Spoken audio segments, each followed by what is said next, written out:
il n'y a pas qu'une voiture qui est allumée, on a aussi un ministre de l'Intérieur qui est allumé, et un président de la République. Nous avons un gouvernement d'allumés, de bons à rien, d'abrutis, un gouvernement qui croit que quand il y a des manifestations populaires dans la rue, on peut aller le soir en boîte de nuit avec ses amis ou son ami IE. Un gouvernement qui pense que quand il y a une pression populaire dans la rue, on peut aller faire du ski à la Mongie. Quand on en est à ce niveau d'incompétence, je peux vous dire que véritablement, il n'y a plus à avoir aucune angoisse. Je le dis aux militants politiques qui sont ici, quelquefois se disent « Oh, mais ces élites mondialisées par rapport à nous, elles sont peut-être plus fortes, plus intelligentes, plus merveilleuses, plus robustes. » Rien de tout ça, rien de tout ça. N'ayez pas peur, n'ayez pas peur. Et alors c'est le même président de la République hier soir qui, arrivant du ski, arrive place Beauvau et déclare que la République, on cherche à détruire la République, on cherche à détruire la démocratie.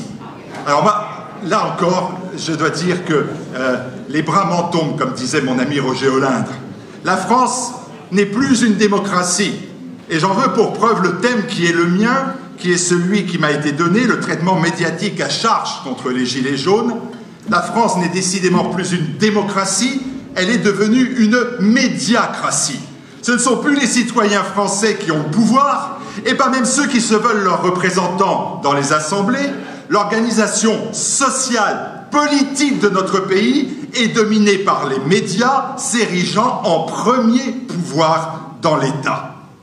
Et la légitime révolte des Gilets jaunes aura permis de mettre à jour cette évidence. Et les manifestants qui sont descendus dans la rue, les sincères, dès le 17 novembre, le 27 novembre, ne s'y sont pas trompés, ciblant dans leurs critiques les politiciens, bien sûr, mais aussi les journalistes, pas tous évidemment, mais ceux qui appartiennent à la caste médiatique.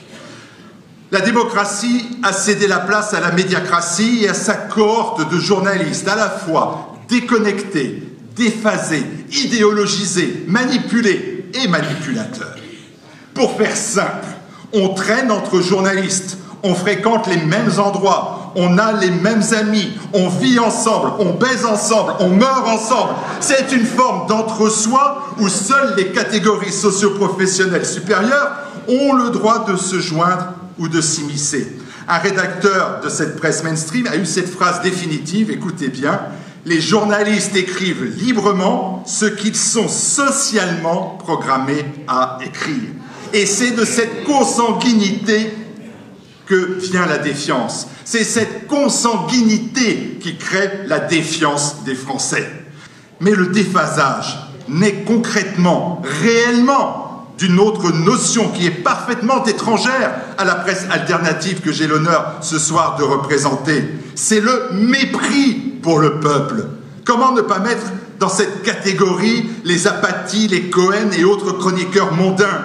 La médiacratie, mesdames et messieurs, la médiacratie, mesdames et messieurs, n'aime pas le peuple. Elle n'aime pas le peuple français. Elle n'aime pas la France. Pour elle, la France, synonyme avec rance.